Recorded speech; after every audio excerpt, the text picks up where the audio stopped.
जगन जी का धन्यवाद देना चाहता हूं कि उन्होंने अपने इस धरने के कार्यक्रम में मुझे बुलाया है और इस धरने के कार्यक्रम में मैं ना आता और जो मैंने फोटोग्राफ्स या वीडियोस देखे हैं शायद मैं सच्चाई नहीं जान पाता। पॉलिटिक्स में कभी आप सत्ता में रहते हैं, कभी सत्ता से बाहर चले जाते हैं। मैं इतना ही कहना चाहता हूं, ये देख करके जो लोग सरकार में हैं उन्हें सादगी रखनी चाहिए, दूसरे लोगों की सुनना चाहिए, दूसरे लोगों की जान नहीं लेनी चाहिए।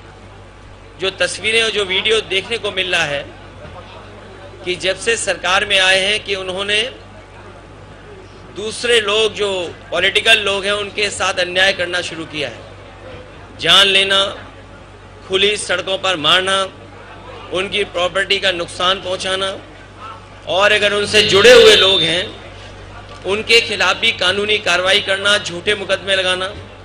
जो जनप्रतिनिधि रहे हैं, जो इलेक्टेड मेंबर्स रहे हैं, उन पे भी जानलेवा हमला करना, ये कहीं भी स्वस्थ लोकतंत्र में और स्वस्थ लोकतंत्र का परिचय नहीं हो सकता है। ये सही है कि कल तक जगन जी मुख्यमंत्री थे, आज वो मुख्यमंत्री हैं। ये जरूरी नहीं है कि कल वो मुख्यमंत्री रहें और कल जगन मुख्यमंत्री न बन जाएं।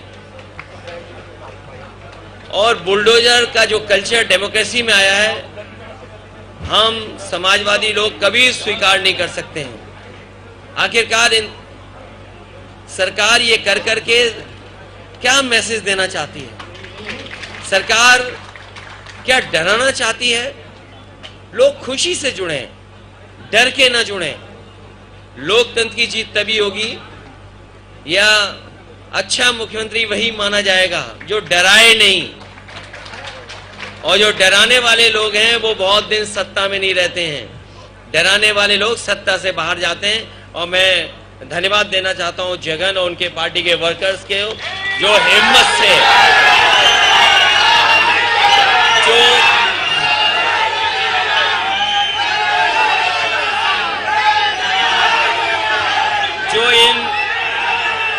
जो इन कठिन परिस्थितियों में भी अपने नेता के साथ हैं। और मैं देख रहा हूं कि जगन जहां नेता हैं लेकिन वो अपने वर्कर के बीच में है। जो नेता वर्कर रहता है वो नेता हमेशा बना रहता है। आज वर्कर्स के लिए लड़ रहे हैं, यही वर्कर्स हैं जो कल आपको लड़ करके वहां पर दोबारा पहुंचाएंगे।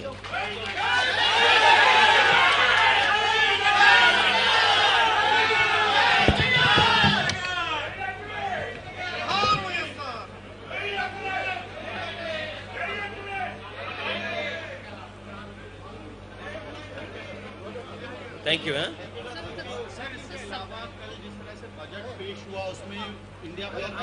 देखिए, बजट पे मैं इसलिए नहीं बोलूंगा, ये जगन जी का मुद्दा है, इसको आपको दिखाना चाहिए, बताना चाहिए कि वर्कर के साथ अन्याय नहीं होना चाहिए। आप किसी की जान ले रहे हैं, किसी की प्रॉपर्टी का आप नुकसान कर दे रहे हैं, बुलडोजर चला रहे हैं। ये तो यूपी में भी हमने देखा है और मैं उस तकलीफ, उस परेशानी को महसूस कर सकता हूँ कि यूपी में भी जब बुलडोजर चलता था और न्याय के लिए जब लोग जाते थे, एक कदम आगे देखा है हम लोगों ने, एक कदम इससे आगे देखा जो फेक इनकाउंटर देखा। और शायद दुनिया में, देश में कहीं किसी ने ऐसा नहीं देखा होगा कि लाइव किसी को मार दिया गया हो। देश के बड़े चैनल उस समय लाइव थे, उस समय किसी की जान ले ली गई हो, तब जब वो पुलिस कस्टडी में रहा हो। पुलिस कस्टडी में ये हम मानते हैं कि सबसे सुरक्षित जगह होती है। तो मैं महसूस कर सकता हूं कि जिस तरीके से इनके वर्कर के साथ अन्याय हो रहा है, हमने अपने बहुत करीब वर्कर्स को देखा है उत्तर प्रदेश में। ये बात मैं इसलिए कह रहा हूं कि कभी हम 3 लोकसभा के सांसद थे, हम लोग लड़े, सरकार से नहीं झुके। न केवल हम 37 एमपी जीते हैं बल्कि कांग्रेस पार्टी को भी 6 एमपी समाजवादी पार्टी के लोगों ने उत्तर प्रदेश में जिताने का काम किया। तो जनता ये देखती है और जनता अपना मन बदलती है। हो सकता है जनता ने वो बात न समझी हो, लेकिन आज जिस तरह का सरकार का व्यवहार है, कल जगन की पुरानी बातों को वो महसूस करेंगे, पुरानी पॉलिसीज को वो याद करेंगे, पुराने कार्यक्रमों को याद करेंगे, फिर एक बार उनके साथ खड़े दिखेंगे। बीजेपी वहां पे पावर में है, तो क्या आप चाहेंगे कि बीजेपी को इस तरह के वायलेंस को कंडेम करना चाहिए? बीजेपी को अगर स्वस्थ राजनीति करनी है और देश में स्वस्थ माहौल बनाना है, उनको जनादेश को समझ लेना चाहिए। जनादेश यही है कि यहाँ पर भाईचारा हो, स्वस्थ राजनीति हो। आप देखिए अभी कावड़ को लेकर के क्या किया था सरकार ने, लेकिन सरकार को पीछे हटना पड़ा। जनता स्वीकार नहीं कर रही है, जनता वायलेंस को पसंद नहीं कर सकती, जनता कभी भी नहीं चाहेगी कि एक दूसरे की जान ले कोई। अखिलेश जी, आपने यहाँ पे वीडियोस देखे अभी, और बहुत सारी पार्टियां ऐसी हैं जो आपके साथ हैं, क्या अपील आप उनसे करना चाहेंगे कि वो आके देखें या साथ दें?